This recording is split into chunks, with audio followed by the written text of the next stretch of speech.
미국 콜로라도 스프링스에 뉴라이프 처치라는 이제 교회가 있습니다. 그 교회를 개척한 아주 유명한 목사님이 오래전에 계셨어요. 테드 헤가드라는 목사님인데 신도도 한 수만 명이 이제 되었고 대형 교회가 되었죠. 아주 유명인이 되셨습니다. 뭐 TV도 출연하시고 책도 쓰시고 전미 복음주의자 협회라면 굉장히 그 보수적인 좋은 단체인데 이 협회 이제 회장을 하시고 백악관 그 당시 이제 대통령이던 부시 대통령과 백악관에서 이제 저녁도 같이 하실 수 있는 그 정도의 이제 유명한 분이셨는데 굉장히 보수주의자죠. 그 미국이 안고 있는 문제들 중에서 특별히 뭐 동성애라든지 마약이라든지 이런 거 정말 안 된다 강력하게 아주 이야기하셨던 그런 목사님이었습니다. 그런데 2006년에 이제 남자 매춘부죠. 그 마이클 존스라는 사람이 이제 TV를 이렇게 보고 있는데 어느 목사님이 나와서 이제 뭐 동성애가 나쁘다 이런 설교를 하셨던 거예요. 근데 보니까 자기 고객이었던 거예요. 저분이 이럴 수가 해서 방송국에 이제 고발을 하게 됩니다. 그래서 사람을 잘못 봤을 거다. 절대 그럴 일이 없다. 그랬더니 3년 동안 단골이었다. 이제 이렇게 얘기하면서 이제 한 일주일 만에 이 목사님이 본인의 잘못을 인정하고 죄를 인정하고 그 담임 목사직을 사임을 했었던 아주 충격적인 정말 미국도 그렇고 한국도 그렇고 아주 충격적인 사건이었습니다. 어떻게 영적 거인이 쓰러질 수 있는가라는 부분입니다. 어떻게 이렇게 훌륭한 분이 한 번에 이렇게 쓰러질 수 있는가라는 부분입니다. 오늘 이제 우리가 읽었던 말씀은 어디서 많이 들어봤던 말씀 같지 않습니까? 그렇죠? 창세기 우리가 이제 20장 읽었는데 창세기 12장에 나와 있는 이야기하고 이렇게 데칼코만이라고 하네요. 되게 비슷합니다. 우리가 오늘 믿음의 사람 아브라함 시리즈 9번째 시간을 하고 있는데 제가 2번째 시간에 얘기했던 거랑 어떤 그 내용 부분이 되게 비슷합니다. 그때는 이제 지금은 이제 그랄랑 아비멜렉인데 그때는 어디였죠? 애굽왕 그렇죠? 예. 바로 왕 때죠. 그래서 나머지는 다 똑같습니다. 뭐 이주해요. 뭐 무슨 일이 있어서 하여튼 그 땅으로 옮겨갑니다.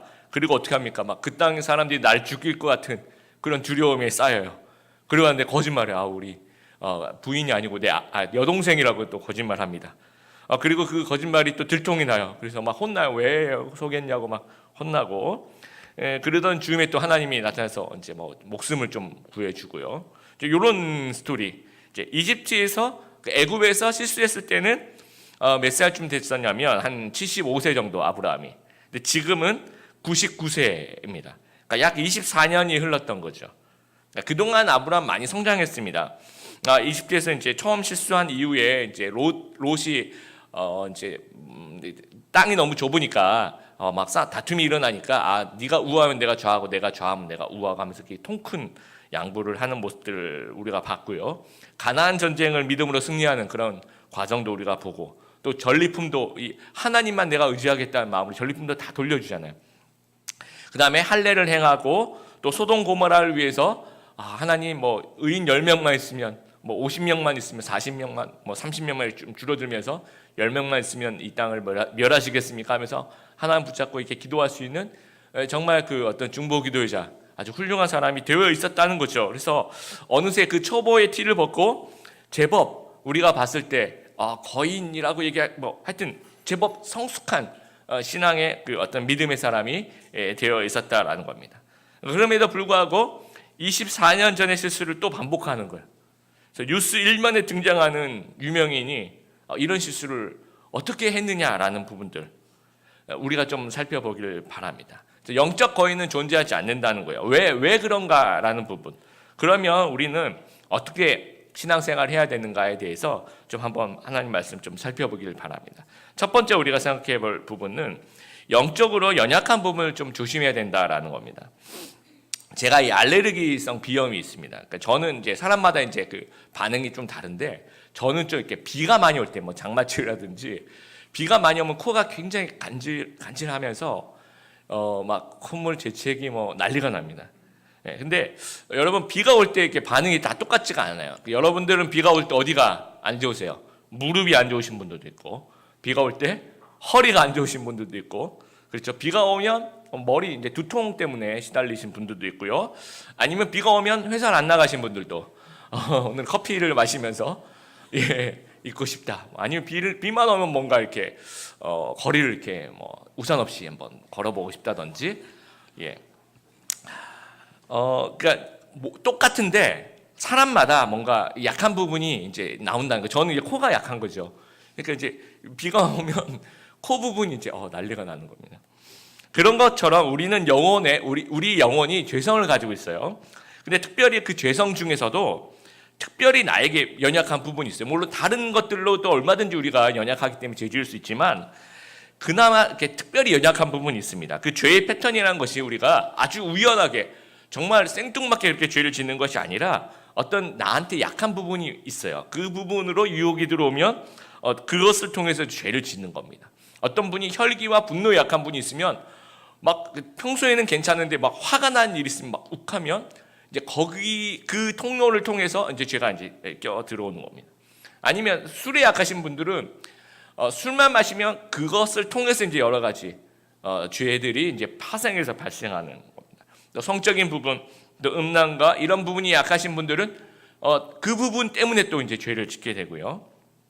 재물이 약한 분들도 있어요. 다른 건 다 하나님을 섬기는데 이 돈과 관련된 일에 있어서는 되게 약한 사람들이 있습니다. 이럴 때는 그거를 통해서 또 나에게 이제 죄를 짓게 되는 통로로 사용될 수 있습니다. 어떤 분은 이렇게 입만 열면 좀 실수를 하시는 분이 있어요. 평소에는 안 그러다 갑자기 이것도 이제 혈기, 분노 이거 다 이게 연결될 수도 있는데 평소에는 괜찮다가 또 이렇게 욱하시면 또 확 내뱉은 말 때문에 이거 이런 말 하면 안 될 텐데 하면서 그것을 통해서 여러 가지 문제점이 파생되기도 하고 뭐 도박의 문제 또는 관계 문제일 수도 있어요. 나는 왜 이렇게 관계가 약할까? 이상하게 다른 건 다 괜찮은데 관계 때문에 언제나 힘들어하고 이렇게 될 수도 있다라는 겁니다. 근데 이 약점은요 잘 안 고쳐져요. 이게 라이프롱 프로블럼이라고 해서 이 영적인 약점은 어떻게 보면 이제 내가 조심하고 행동하면서 이렇게 굉장히 이걸 굉장히 최소화할 수는 있으나 평생 동안 고 가는 그런 문제라는 거. 이게 내재되어 있으니까. 그러니까 어떤 분이 이제 술 때문에 늘 이렇게 실수를 해가지고 이제 그 회사에 가서 동료들한테 얘기를 했대요. 내가 정말 이제 술을 다시는 안 먹을 거다. 나한테 술 먹자는 얘기하지 말고 만약에 내가 이제 한 번이라도 술을 마시면 나는 네 아들이다 하면서 이제 막 큰 소리 똥똥 치고 이렇게 갔대요. 그래서 그 다음 날 이렇게 회사로 오니까 그 사람이 오는 사람들마다 인사를 하대요. 아버님 오셨습니까? 아버님 오셨습니까? 하면서 인사를 하더라는 겁니다. 이게 이제 고치기 힘들다는 거예요. 이제 관계 문제도 여기서 이제 어떤 관계 문제가 있었어요.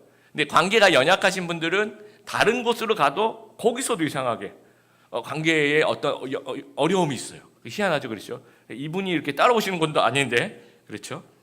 그리고 이제 분노하고 막 욱하는 성질이 있는 사람은 어느 순간 이렇게 튀어나와요. 제가 좀 지금은 그래도 많이 고쳤는데요. 굉장히 좀 이렇게 화를 좀 이렇게 욱하는 그런 우리 김씨 집안의 특징이 좀 그런 게 있습니다.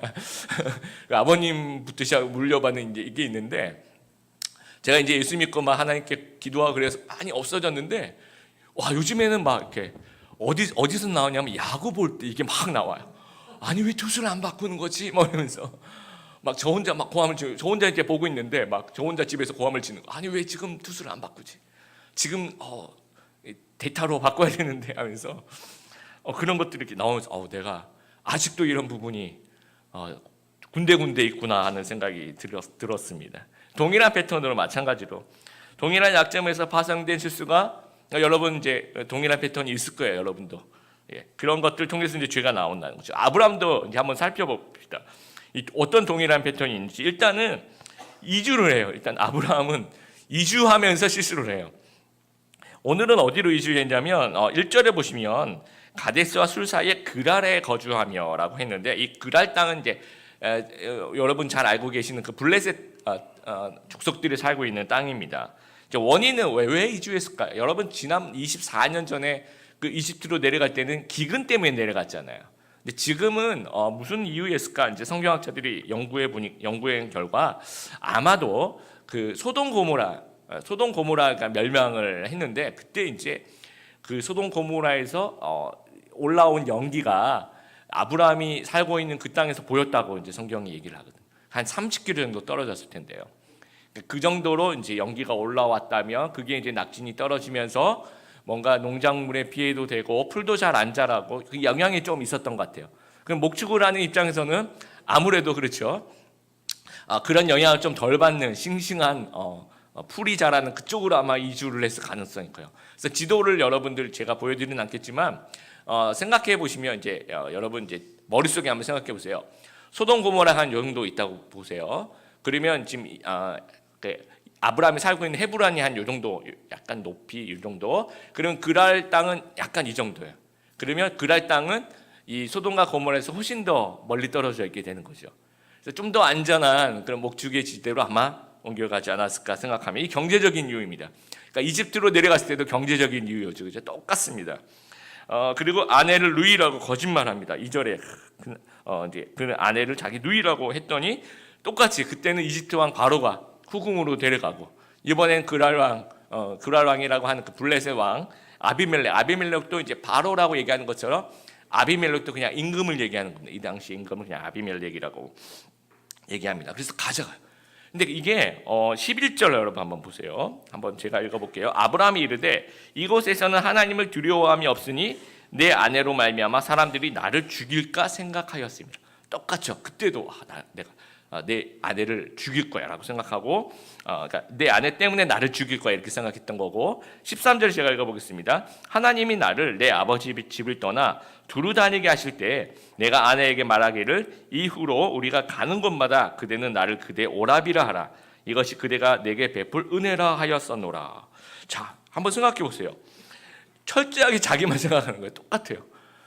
아내가 안전할까 안전하지 않을까 이거는 고려하지 않고 내 목숨이 내가 죽을까 살까 요것만 딱 걱정하는 거죠. 그러니까 24년 전이나 똑같다는 얘기입니다. 그러니까 이게 뭐냐면 신학적으로도 굉장히 큰 실수를 범했는데요. 이게 믿음 없음의 표현이죠. 하나님이 보호해 주시는데 또 이 곧 있으면 이제 이삭이 태어날 텐데 이 타인의 피가 섞일 가능성을 열어놓는 겁니다. 그리고 하나님 약속을 무시하는 겁니다. 이것은 불신의 죄를 짓는 거예요.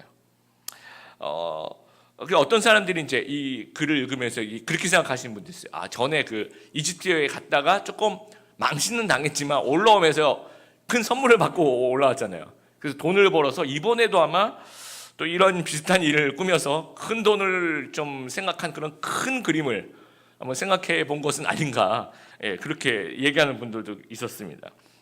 근데 아브라함이 그냥 약점이라는 거죠. 이게 어떤 두려움과 걱정. 이 두려움과 걱정은 우리 마찬가지예요. 이미 발생한 상황에 대한 두려움과 걱정이 아니라 앞으로 이러면 어떻게 하지 이런 어떤 걱정이라는 겁니다. 그러니까 재물에 대한 것도 이렇게 연기가 올라와가지고 나중에 이제 우리가 먹을 그 풀이 없으면 우리 양들이 뭐 죽어 나가기 시작해서 옮긴 게 아니고 그러면 어떡하지 하면 걱정해서 옮긴 거고요. 그다음에 갑자기 누군가 칼을 들고 와서 너를 죽이고 너의 아내를 가져가겠다 하면서 칼싸움을 몇 번 했다든지 뭐 그런 일 전혀 없고 생각할 때 지레 겁을 먹는 거예요. 우리도 그렇잖아요. 뭔가 우리한테 뭔가 발생해서 우리가 그것에 반응하는 것이 아니라 주로 우리가 겁먹는 게 그냥 이러면 어떡하지 하면서 겁을 먹는 거예요. 근데 이 아브라함의 약점이 이거라는 거예요. 이러면 어떡하지라는 부분에 아주 지나치게 반응하는 거예요. 그래서 믿음으로 움직이지 않고 두려움으로 움직여요. 근데 아브라함이 보면 다른 분야는 또 죄를 잘 안 지어요. 뭐 예를 들어서 다윗처럼 뭐 불륜을 저질렀거나 그런 거 아닙니다. 뭐 하갈 일은 본인이 한 일이 아니라 부인이 부탁을 해서 그렇게 한 거니까 그렇죠. 근데 모세처럼 뭐 혈기가 일어나서 막 사람을 죽이고 이런 건 없습니다. 그러니까 다른 부분은 괜찮아요. 근데 이 부분이 주로 약하다는 거죠. 뭔가 두려운 거, 지레 겁먹는 거, 재물과 목숨에 대해서 지나치게 걱정하는 거. 그래서 여러분 우리 각자마다 영적인 약점이 다 있어요. 여러분은 어떤 부분이 약하세요? 이 약점을 관리하기 위해서 세 가지 한번 우리가 생각해봐야 될 것이 일단은 내 약점을 좀 파악해야 돼요. 이게 뭔지, 내가 어떤 동일한 패턴으로 죄를 짓는 건지, 내가 반복해서 죄를 짓게 되는 동일한 패턴이 무엇인지, 이게 두려움인지, 이게 어떤 유흥에 대한 부분인지, 어떤 대인관계에 대한 부분인지, 아니면 혈기에 대한 부분인지, 아니면 뭐 재물에 대한 부분인지, 뭐 이런 부분들을 우리가 난 이게 약해라고 생각을 해야 된다는 거죠. 두 번째는 인정을 해야 된다는 겁니다. 여러분 미국의 AA라는 그룹이 있어요. 그 알코올릭 어노니무스라는 그룹이 있는데 익명의 알코올 중독자들이라는 모임이 있어요. 이게 뭐냐면 알코올 중독자들끼리 모여서 소그룹을 하면서 치료를 하는 겁니다. 그러니까 알코올 중독에서 우리가 좀 벗어나 보자. 한데 이건 뭐 어떤 의사가 뭐 어떤 정신 상담을 해줘 그게 아니라 그냥 이런 사람들끼리 자기들끼리 모여가지고 이야기하면서 이제 서로 이제 도와주고 그러는 과정이에요. 근데 제일 먼저 여러 가지 단계가 있는데 제일 먼저 뭘 하냐면 이제 이렇게 한 10명 정도 모이잖아요. 어떤 뭐 교회나 아니면 그런 장소를 그런 데서 빌려줍니다. 그러면 이제 모여서 자기소개를 하는데 이렇게 꼭 소개를 합니다. 안녕하세요. 저는 알코올 중독자 홍길동입니다. 그렇게 반드시 그 알코올 중독자를 붙여야 돼요. 그리고 그 옆에 있는 사람도 안녕하세요. 저는 알코올 중독자 홍길영입니다. 뭐 홍길순입니다. 홍길자입니다. 하면서 돌아가면서 이제 자기 이름을 얘기하는. 이렇게도 얘기할 수도 있죠. 저는 뭐 학교 선생님하고 누구이고, 저는 뭐 지금 커피숍을 하는 누구고, 저는 뭐 지금 의사를 하는 누구고 이렇게 얘기할 수도 있잖아요. 근데 거기서는 다 똑같아요. 그리고 자기 자신을 정확하게 인정해야 돼. 나는 알코올 중독자 홍길동입니다. 이렇게 얘기하는 순간부터 치료가 된다는. 그러니까 내가 알코올 중독자라는 것을 인정하는 순간부터 그때부터 이제 계속 조심하게 된다라는 거죠.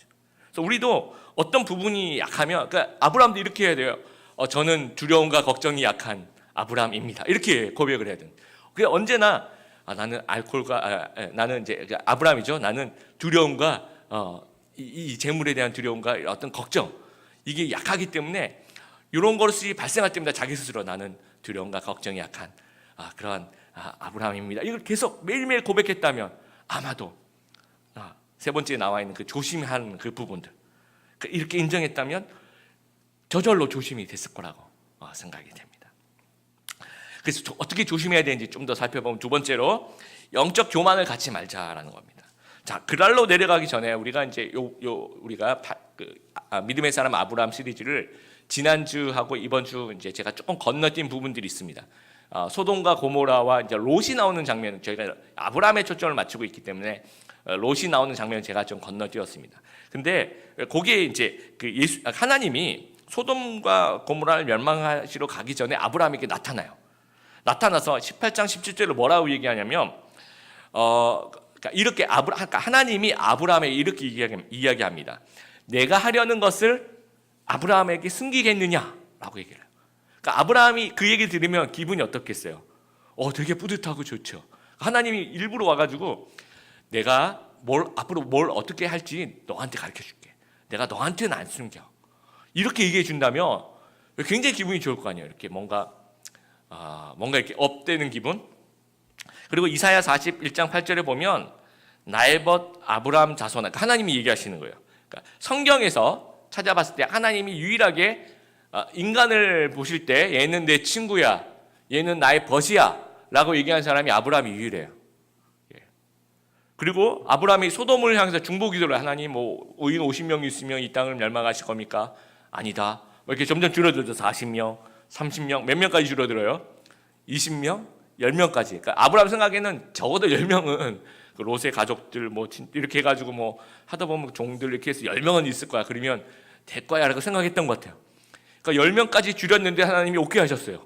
그럼 여러분 기분이 어떨 것 같아요? 상당히 그러니까 겸손해질까요? 아니면 교만해질까요? 교만해질 가능성이 굉장히 크죠. 내가 뭔가 영적 거인이 된 것 같고 어떤 소돔의 운명이 내 기도 한 방에 왔다 갔다 할 수 있는 어떤 그런 느낌이 막 든다라는 거죠. 그러면 이 영적 교만이 막 찾아오죠. 그러니까 이 상태에서 이주해야 될 일이 생긴 거예요. 만약에 내가 겸손한 상태에서 이주해야 될 일이 생기면 나 이거 약한데 나 거기 가면 또 막 두려워져서 막 범죄할 텐데 그럼 안 가야지 이렇게 됐을 텐데 난 하나님이 친구야. 하나님이 나한테도 막 하나도 안 숨겨. 그럼 난 이사 가도 나는 이거 내가 이 정도는 내가 핸들할 수 있을 거야. 이런 어떤 생각이 들었을 것 같다는 생각. 그래서 여러분 교만하면 착각하게 돼요. 그러니까 교만하면 내가 50점짜리인데 내가 100점짜리라고 착각을 하게 된다라는 거죠. 그러니까 영적으로 말입니다. 그러니까 아브라함의 약점이 부각되는 블레셋 그랄로 이주하면 안 되는데 교만 때문에 판단력이 흐려졌다라는 거예요. 그래서 그 판단력이 흐려진 상태로 그랄로 이주를 했더니 약한 부분이 노출될 수밖에 없죠. 왜냐면 50점짜리인데 그래서 아직은 좀 부족한데. 그러니까 막 너무 두려운 거예요. 그럼 두려우면 어떡하지? 나 죽으면 어떡하지? 내가 아내한테 부탁을 해야겠다. 좀 나를 위해서라도 좀 이렇게 누이라고 여동생이라고 좀 얘기해 주세요.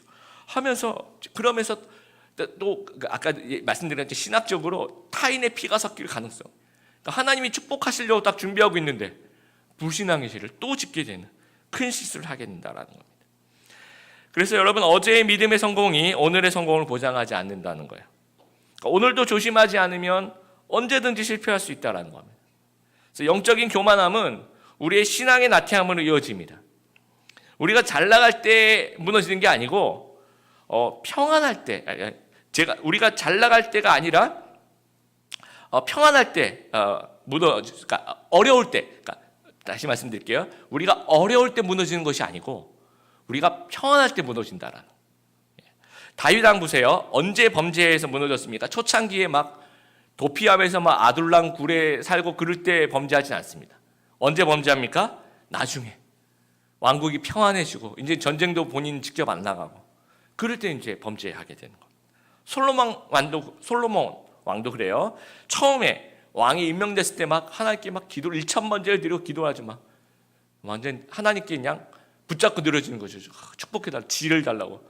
그랬더니 하나님께 지혜를 주시고 이제 평안하니까 이제 말년에 이제 엄청난 죄를 짓는 거예요.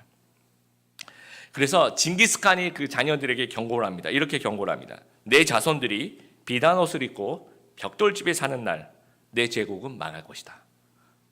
그 징기스칸 후예들은 어떻습니까? 말을 타고 다녀야죠, 그렇죠? 그리고 말을 타기 위해서 비단 옷이 좀 어울리지 않죠. 말에 타고 다닐 수 있는 적합한 그런 뭘 입고 어디에 삽니까? 그 이동식 텐트에 살죠. 그러면서 세계를 제패했다는 거죠.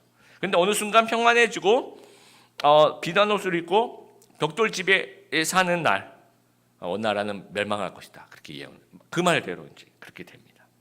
우리가 힘들 때는 주님 앞에 나와서 막 눈물을 흘리고 간절해요.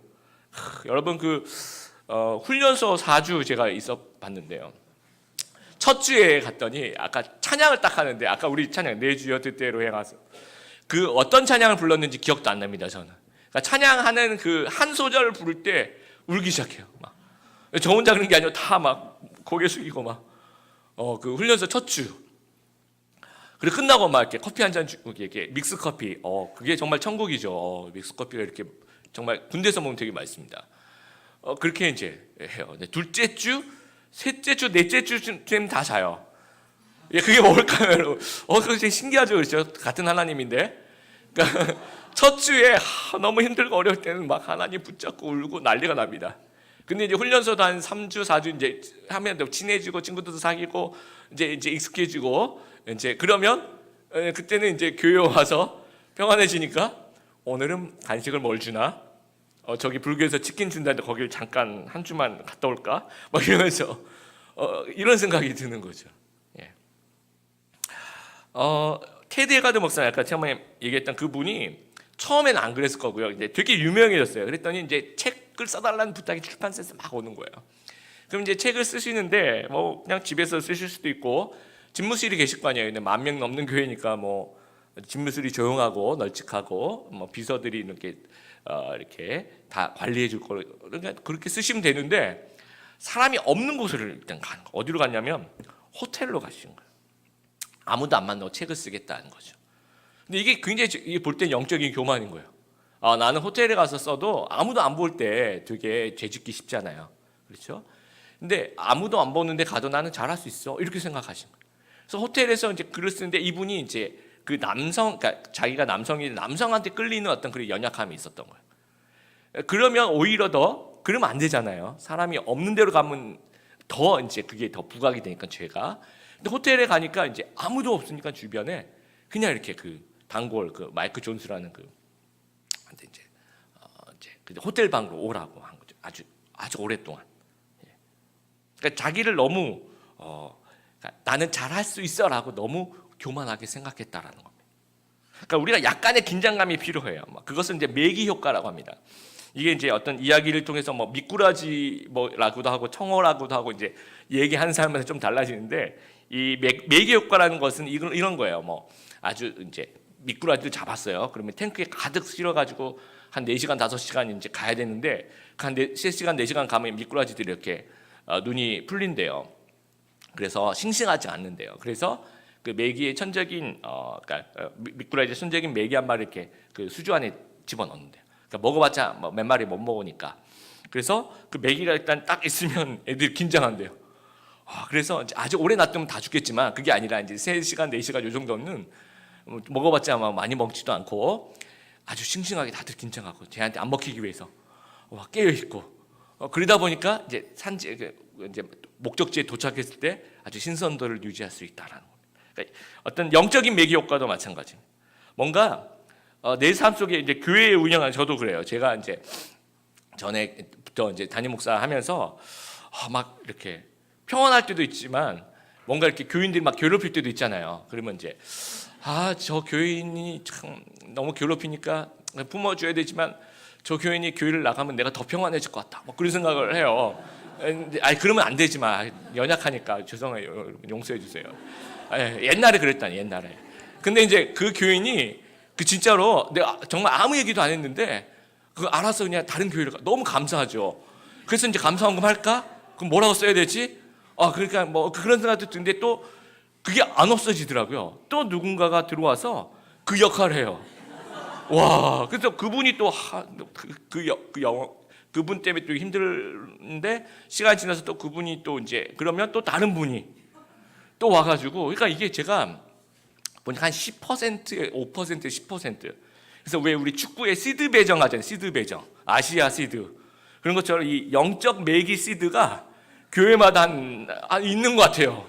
예. 근데 그게 있으면 처음에는 그게 있으면 하나님 너무 힘들어요 막 그랬는데 생각해 보니까 그게 있음으로 해서 더 기도하게 되고 더 깨어 있게 되고 그러니까 매기 효과가 있는 거예요. 그래서 저는 이제 그런 일이 있을 때마다 저분이 매기구나, 나를 깨어 있게 하는 영적인 매기구나 이렇게 생각하기로 마음을 바꿔 먹습니다.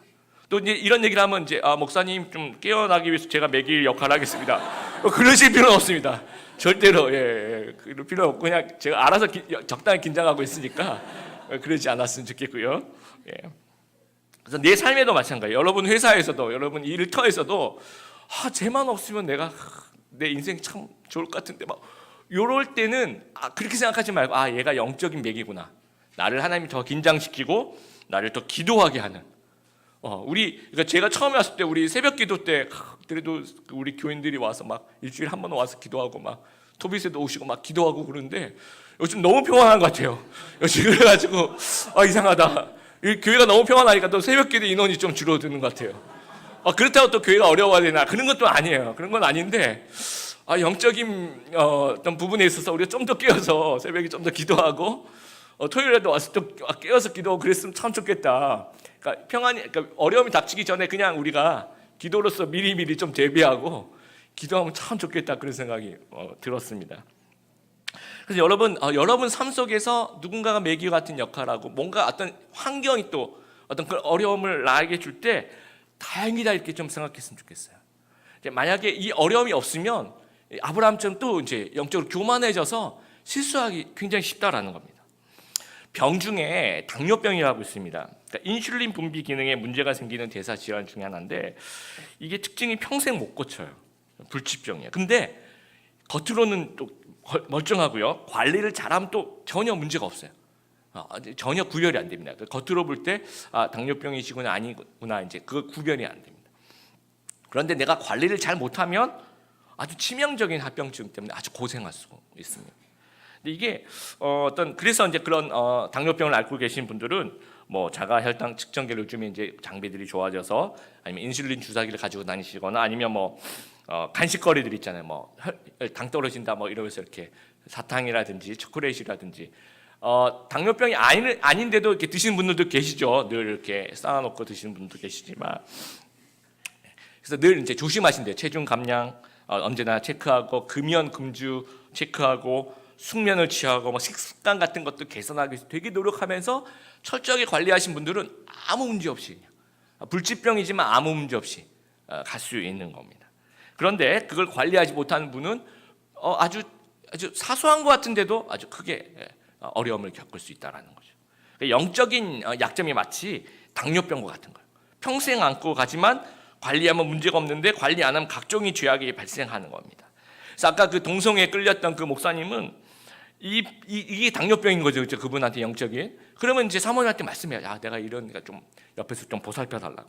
그리고 뭐 책을 쓰시려도 옆에서 건전하게 보살펴 줄 수 있는 집이나 가정이나 아니면 교회 이렇게 비서들이나 이렇게 교인들이 좀 보살펴 줄 수가 있잖아요.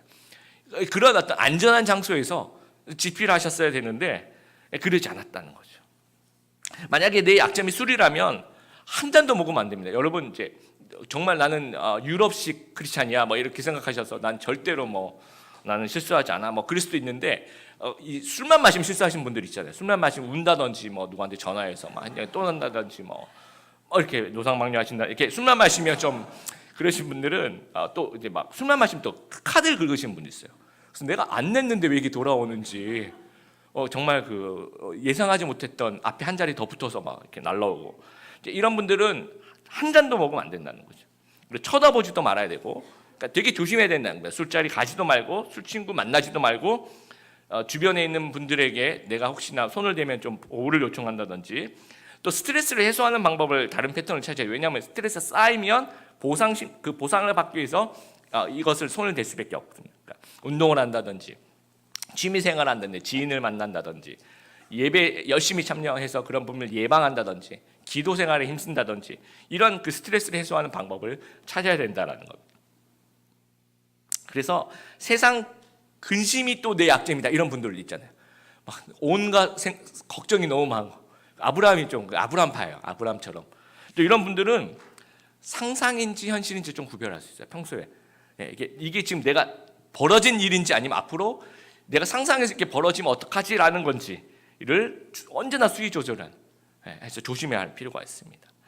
내가 존경하는 어느 목사님이 제가 그 존경하는 목사님이 이제 자기 소원이 있대요. 그래서 되게 궁금했어요. 이분이 소원이 뭘까? 저는 막 민족 복음화를 얘기하는 거죠. 한국 교회 최고의 어떤 교회를 이끌고 막 그렇게 얘기하실 줄 알았는데 이렇게 얘기하더라고요. 자기 평생 소원은 PD 수첩 안 나오는 거래요. PD 수첩에 무슨 비리 막 이렇게 나오잖아요. 자기는 근데 저는 그걸 보면서 멋있다 느꼈어요. 왜냐하면 이분은 나는 뭐 민족 복음화 이렇게 얘기하는 것보다 그렇죠. 이게 되게 교만하잖아요. 어떻게 보면은 이게 그런 부분보다도 나는 부족하다. 나는 조금만 조심하지 않으면 나는 실수한다. 나는 이제 막 하나님에서 벌벌 떠는 거잖아요.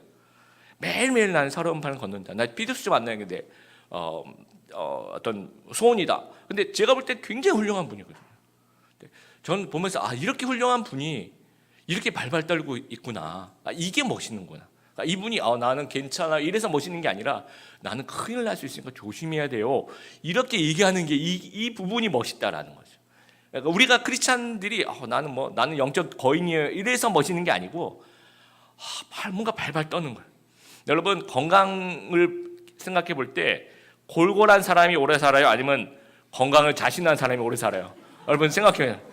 늘 골골해요. 그래서 늘 약국에 집에 약이 쫙 있어. 뭐 저희 집에도 가면 약이 종류별로 쫙 있습니다. 그래서 제가 이제 어떤 그 약사 진료는 의사에게 약은 저에게 뭐 이러면서 제가 이제 그 불법 의료 행위를 막 하고 있는데요. 예. 그래서 이제 골골한 사람들 약 집에 막 조금만 있으면 두통약부터 시작해서 종류가 쫙 있습니다. 예. 근데 건강을 자신한 사람은 감기 걸릴 약도 안 먹어. 나는 뭐 절대 한 번도 내가 뭐 잃어본 적이 없고 이런 분들은 한번 쓰러지시면 쿵 쓰러지시는 거예요. 예배도 마찬가지. 여러분 치열하게 예배를 붙잡는 나는 뭐 그러니까 이게 약 조금 교만하겠지만 나는 뭐 한 50평생 나는 예배를 드렸으니까 한번 1, 2분 늦는 난 전혀 걱정하지 않아요. 뭐 한 주쯤 빠지는 거 괜찮아. 뭐 난 다 알아. 나는 다 핸들할 수 있어. 이렇게 얘기하는 사람들 굉장히 한 번에 쓰러질 수 있는 거예요. 근데 막 정말 신앙도 좋고 그런데도 매주마다 발발 떠는 거예요. 예배를 드리기 위해서 나 늦으면 큰일 난다. 나 이번 예배에 은혜 못 받으면 난 내 영혼이 수렁에 빠진다. 막 하면서 벌벌 떨면서 어떻게 하면 막 한 자라도 더 적을까 막 어떻게 하면 더 열심히 드릴까 막 목사님 말씀 귀 안 들으면 막 머리카락 이렇게 하고 하면서 발발 떨 때 그게 멋있는 거예요. 그분이 성숙한 분이라는 거죠. 예. 고린도전서 10장 12절 그런즉 선줄로 생각하는 자는 넘어질까 조심하라. 한번 같이 읽어볼까요? 시작. 그런즉 선줄로 생각하는 자는 넘어질까 조심하라. 그리고 고린도전서 15장 31절에 사도 바울은 나는 날마다 죽노라 라고 고백합니다. 매일 조심한다는 얘기죠. 날마다 날마다 십자가에 나의 죄된 자아와 약점을 못 받고 교만하지 않고 겸손하게 나의 영적인 약점을 관리해 나가고 하나님의 은혜가 매일 우리를 좀 감싸달라고 치열하게 하나님께 좀 부탁하는, 그래서 하나님이 나의 약점보다 크십니다 이렇게 고백하며 승리하신 여러분들 되길 바랍니다. 그래서 하나님의 은혜가 아니면 난 단 하루도 살 수가 없는 부족한 존재입니다 이렇게 고백하시면서 주님이 오시는 그날까지 조금씩 영적으로 매일매일 성장하는 귀한 예수님의 제자들 다 되시는 여러분 되기를 주님의 이름으로 축복합니다.